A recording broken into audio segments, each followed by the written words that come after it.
So, right now, part two of my interview with broadcasting legend Elton Welsby. Elton on fine form, talking about his new autobiography. And we conclude the interview talking about the days of the match. Brian Clough gets a mention. It's a fantastic 20 minutes or so. So, sit back, relax, and enjoy. Elton Welsby here. So, obviously, Granada had, I think with the coverage that we had, like you say, with Soccer Night, we had the other interesting format. I think that you were pioneers of was goals extra on a Saturday tea time. I mean, goodness me, I know my son watches highlights now just after 5 o'clock when Sky upload them to YouTube, but Granada goals extra was something else, wasn't it, Elton? It was a seat of the pants program. I mean, we go on air at 5 o'clock, um, and we were showing highlights of games throughout the Northwest region. It could be Rochdale, Burnley, you name it, Tranmere, and we showed highlights of those games, and that they were edited in a space of about a quarter of an hour to go on air live. I was live. The games, obviously, the highlights packages lasted between a minute and 2 minutes, depending on how many goals. Hence the title of the program, Granada Goals Extra. And it was just goal after goal after goal for a quarter of an hour. But I never knew which order they were coming in. It all depends. It all depended on which game had been edited first, and then which game was ready next. And we didn't know. We didn't have a clue It was. until someone. So edit suite 3 here. I've got Rochdale against Wickham. That's all done. And I get a shout saying, "Right, go to Rochdale." So, yeah. Oh, it was wonderful. The adrenaline flowing through my veins at 5 o'clock on the Saturday doing goals extra. Honestly, if you could bottle it, it'd be worth it. You'd make a fortune if you could bottle that. Because I know you touched on doing like you say, the results service show, which went out obviously nationwide, but goals extra, you must have finished those that 10 minutes. I can't imagine what it, like you say, what the end it must have felt like each week. Because Bob Greaves, I think, was the first presenter, wasn't he? Oh, Bob was the first president because I was doing Crown Green Bowls on that first Saturday. I was doing Crown Green Bowls at Ellesmere Port. So Paul Dock, the head of sport at Granada, Yeah, yeah. and said, right, we still go, even though Elton can't do it, we're still going to do Granada Goals Extra, the first one of the series and for the rest of that season and beyond. And so we need an experienced presenter to do it. And so he selected Bob, who Bob was a very experienced and he was a stalwart of Granada television, Bob. Absolutely, yeah. Wonderful guy. Presented Granada reports for many, many years, but he was really out of his depth doing that show. And I make no apologies for saying that. And if Bob were around today, he would agree. He was just the wrong guy for that job. There was no auto cue, there was no running order, there was no planning. There couldn't be because you never knew what was coming next. Bob just had a real struggle doing that. You were touching on autocue there, just whilst we mentioned it, because I read quite interestingly when you were doing live broadcasting, you didn't like using autocue. You had the script, you memorized the notes, and I think that is an absolute credit to you because you could tell on some of the archive soccer nights I've watched, you knew your stuff, you were ready for kind of anything that came up. And I don't think there's anyone out there probably doing broadcasting now. I imagine it's autocue all over. I think you're right. I think it's wall to wall. Is used is also cue. But when I started, my boss said, "Look, Gerald Sinstad, who was the senior sports presenter at Granada at the time, he said Gerald uses autocue, but I don't want you to use autocue. You'll have to develop a technique not to use it." And so it was a combination of, yes, my notes, certain links I'd written, but I memorized them. And in and around that, I just ad libbed. It was absolutely brilliant. I mean, it's as I say, you compared to where some now, where you can see, and I've seen them myself, where some of the presenters and the guests seem to switch off during shots. I think it's an absolute credit to you. I really do. And Thank you. Yeah. let's go on to the ITV live coverage, if you like. So was it nine? Was it well 1988 is when they got the 18 games, but you were working for ITV Live before that, weren't you? I really my interest. I did a few like the news segment on midweek sports special. I did that a few times, but really my introduction to network TV um, came with the results service in '86 when World of Sport finished, but they wanted to retain two segments of World of Sport. One was the famous Saint and Greavesy show, Oh, which wow. went out at lunchtime, and they also wanted to maintain the results segment at 4:45. So was when World of Sport bit the dust, Satan Greasy remained, and then the results service was introduced because we always got good ratings, for the result with because we give the scores, reports, details of all the afternoon's football from 4:45 till 5 o'clock. And I did like ITV's coverage of that. I have to say, I was never keen on the video printer on BBC. I don't know why. I never was. I always watched ITV's results service. I don't know. Maybe it's just more. I don't know. Really don't know why. But in terms of the match, obviously it was a great slot. It just seemed to have high production values. And I was interviewing an author recently who was saying that Brian Moore used to get there really early to games because he was like really he got really anxious about being late, and then he'd be worried about where he'd be having his tea on the way home. And but you wouldn't think it when he was on the when he was commentating.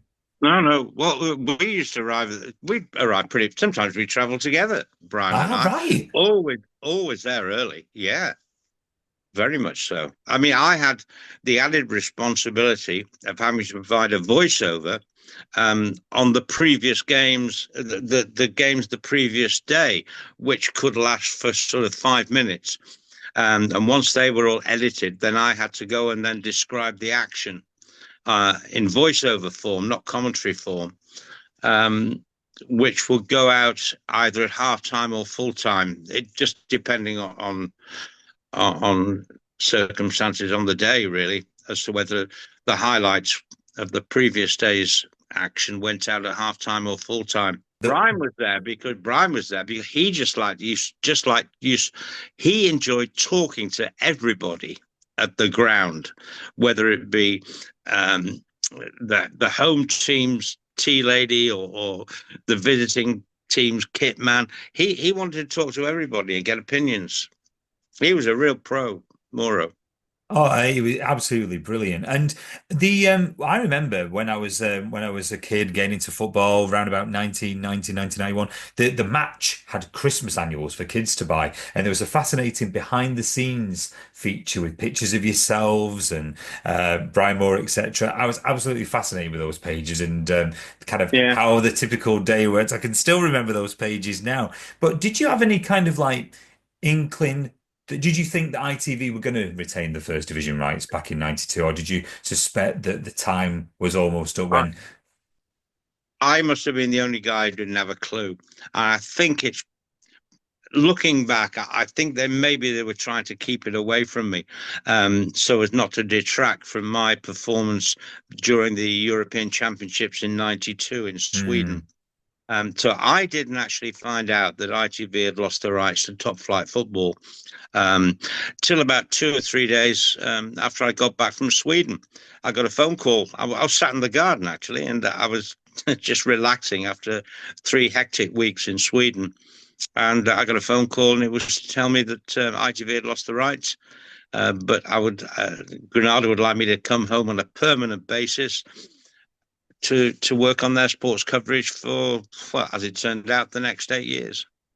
Did you expect though at the time that you'd still be doing kind of work for ITV? Because obviously they had networked Champions League games No, after that. no. no, that was never on because they wanted me originally just through the European football, and I was unable to commit to that and commit to Granada. Now, Granada was full time, um, you know, presenting an occasional European game. Probably meant I'd work once every 2 weeks or something like that. Yeah, yeah. So it wasn't convenient really. And like you And say, and Granada had some iconic European games in those early years as well. Cup Winners' Cup, I think Man United when they won in '91, you was at the helm, and Granada would put a big budget behind transmitting kind of these European games just in the northwest, and wouldn't they? yeah, well, with 91, I think we did two of United's qualifying games in the Cup Winners' Cup. But when it went to Rotterdam for the final against Barcelona, Yeah, yeah. then that was fully networked. That was all over the country. And mate, I genuinely, it was absolutely brilliant coverage, and I think I do miss the free to air aspect because we had a little glimpse of it in COVID when BBC showed a couple, but now obviously it's all all subscription based, and I think it's not the better for it if you ask me. But how do you think that televised football has changed since perhaps your days as presenter? Well, it's for me, it's pretty easy to answer that because technically, the technology now is far greater than it was. When I started in 1980, 1979, 1980, when I was presenting live highlights programs on Granada and recorded programs on Granada, technology was so limited. Nowadays, it's superb. I would love to have a go with the modern technology because to be honest with you, I think I'd find it very easy. I would love to see you do it. I really would. I really would, Too Elton. old now, too Nay, old. never say that. I tell you one clip I did watch, because I didn't really, obviously we touched on Crown Green Bowls earlier, but I didn't realise that Stage One, the big studio in obviously off Key Street in Manchester, Yeah, you housed the Super Bowl, one of the bowling tournaments, was actually at Key Street. I didn't realise that. yeah, that was called Granada Super Bowl, and Yeah. I think it ran for 4 or 5 years, and it brought the best of the flat green bowlers against the best of the crown green bowlers, but on the flat, indoors on the flat, and it was marvelous. It was wonderful entertainment. I mean, like you say, that gave great coverage to Crown Green Bowls as well. I mean, that absolutely brilliant. Again, what has it been like to get together with Gary Cook to write your autobiography? I mean, did you go back revisiting old clips, or how did you start the process? Well, the process started fortuitously, really. Gary asked me to do a bit like this, to do a podcast with him. And it lasted for about an hour and a half, and he got in touch with me shortly afterwards and said, "I've never known anyone with so many stories as you have." I said, "Oh, thanks very much." He said, "Have you thought about writing a book?" I said, "Well, I have to admit, it's crossed my mind." He said, "Well, why don't we do it together?" And that's how it started. And uh, have you kind of revisited like bits that you perhaps you'd forgotten about, or kind of like matches, or any kind of incidents to kind of you know remember things, or what once the process started, how did it work? Well, I can remember. I've never kept a diary, which is a little bit looking back. I regret that. I wish I had kept a diary. But all the stories I tell in the book, and the stories are absolutely jam packed in the book, they're as clear to me today as they were 40 years ago, you know? So all I could just is reel off these stories involving some of the game's greatest ever characters, Bill Shankly, Brian Clough. I could go on. Um, I could remember what happened to me when I was with them and some of the genuinely funny things that happened. I could remember them all. And that's why we call the book Game for a Laugh, because it's funny. And you've worked with so many, like you say, so many pundits. I mean, as well as the ones you mentioned there, Brian Clough, etc., Jack Charlton, Dennis Law. Who would you say was the, a couple with the the best to work with, during your broadcasting career? I'd have to say Big Jack Charlton. We just got on like a house on fire. We lived together, what was it, 3, 4 weeks in Sweden during the Euros in '92, and we formed a bond there, and we worked together many times since then, up until Jack sadly passed away. Um, I would say another one. I'm proud of my record with Brian Clough because he never ever had a go at me. I came out of all the encounters I had with Brian Clough totally unscathed. I don't think many people, Gary Newbon, God bless him, and many others who deal with Cloughie on a regular basis, um, would say they absolutely came through unscathed. I did. I can't imagine many did that. I really can't imagine many did that at all. Well, there was one moment where I thought I was in trouble with him, and I was talking to his assistant Ronnie Fenton. We were at the City Ground after a game, and I was talking to Ronnie Fenton, and all of a sudden the door to Cloughie's office burst open, and Cloughie walked out, and the press corps were sort of waiting for him to get his after-match comments, and he saw me, and he looked over and he yelled out, "Welsby, shithead!" And I said to Ronnie Fenton, "What have I done?" And he said, "Oh, don't worry about that." He said, "That means he likes you. Brian's a bit funny like that." Oh, that's brilliant.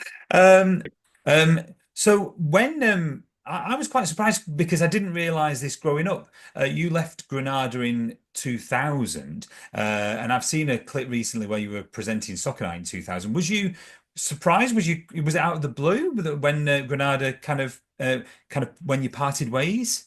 It wasn't very nice, I have to admit, but I could see the way Granada and all regional ITV stations were headed. It was cost cutting, and there are no local programs across the ITV network now. There are no local programs, Central, Yorkshire, Granada, where they just don't do local programming because there's no sell on value, so they don't make any money out of it. And it's as simple as that. I was probably a bit of a guinea pig in a sense. I think the powers that be thought, well, we've got to get people off the wage bill. Now he only works once a week, which at the time I was only working once a week, sometimes twice, and so I was an easy target, and so I left. I was sad to go. I've been at Granada for over 20 years, but life goes on. And then I went into radio after that, and I've done a lot of things which I look back very fondly since I left TV. I was just going to But I say have to because I say, remember you did Century Radio, and I used to listen on Saturday afternoons. I mean, I think that was the yes, early 2000s. yeah, That was a brilliant show, and it was just really refreshing. I thought to have you, like you say, to cover the football. I think you did it for, was it about 3 years or something? I did it for two. The first year I thought was great, but then, rather like Granada, you could see cost-cutting measures being implemented in the second season I did it. Um, but I used to work with some great ex-professional footballers. I'll name them because it's only quick. Graham Sharp, Alan Kennedy, Gary Owen, and Mickey Thomas, Mickey T, and Oh, they were, if you like, the legends attached to each one of the big four in the Northwest: Liverpool, Everton, Man United, and Man City. So we used to have some real good fun with them, you know. But again, rather like I was saying regarding the Seoul Olympics and that coverage through the night, you know, we if there was fun to be had, we had fun. and I think it comes across, and I think that like you say, whereas the BBC was perhaps a lot more serious, you could tell that you were enjoying the work that you were doing as well. Oh, I thoroughly enjoyed it. Every minute of it. Well, I tell you what, all the best for Game for a Laugh, Elton. A brilliant read, and with yourself and Gary Cook. And I suppose we should ask this at the end. Do you think I dare say you have. I bet you've got another book where you could write just as many stories. I, I, the one we thought of doing uh, was that the kickoff clubs, all the clubs that we used to cover on kickoff, going back to 1979, 1980, Oh, that would and be amazing. stories about each one of those 18 clubs that were in the region. But that's a long way off. We're still celebrating Game for a Laugh, Oh no, you absolutely. know, and we probably need a little bit of time before we get our heads together and come up with something else. Oh no, I tell you what, all the best. Brilliant read, Elton. Thank you so much for joining us on Dry Stone. Thank you so much. I've enjoyed it. Cheers, Chris. Thanks, Elton. Absolutely brilliant that, and thank you. Really appreciate it. My big thanks to Elton Welsby, and that is all we've got time for this week here on Drystone Radio. Don't forget you can get in touch. You can email chris.benson@drystoneradio.com, and I'll be back next Friday doing it all over again. But I hope you've enjoyed the quiz, the interview we've just had as well, and have a great weekend, whatever you're up to. Take care. Bye-bye.